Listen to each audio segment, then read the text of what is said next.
Have you ever wondered how you got to pick from a variety of fruits and vegetables at a grocery store to make your meal? Or where those ingredients originally came from?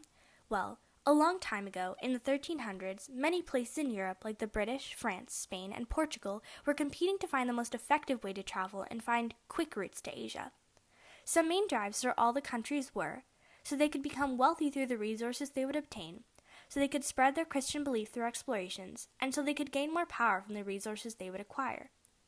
Many kingdoms in Europe wanted to gain territory, power, and wealth through exploration, so they decided they needed a better way to travel in order for it to be faster and easier to explore and gather new resources quicker. To help, kingdoms in Europe started sponsoring innovations towards exploring and voyaging to create a more efficient way of traveling, which would change exploration forever.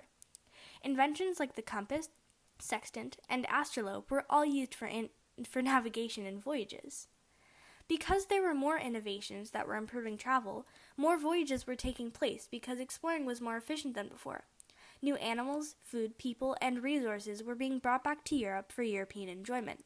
Things like potatoes, tomatoes, coffee, avocados, peanuts, and pineapples all came from the Americas, which the Europeans thought was Asia. But along with the resources, some not-so-fun stuff came out of the European explorations. Disease was something that the Europeans brought to the Americas. Smallpox, measles, influenza, which is the flu, and malaria killed millions of native people in the Americas.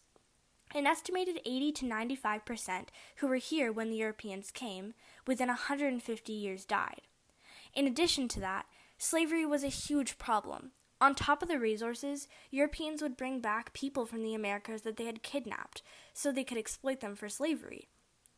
Once Europeans were exposed to new things like food, animals, and people from different places, it almost completely changed the way they lived their life.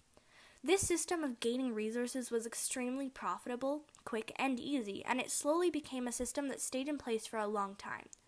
Even today, we still use ships to transport resources quickly.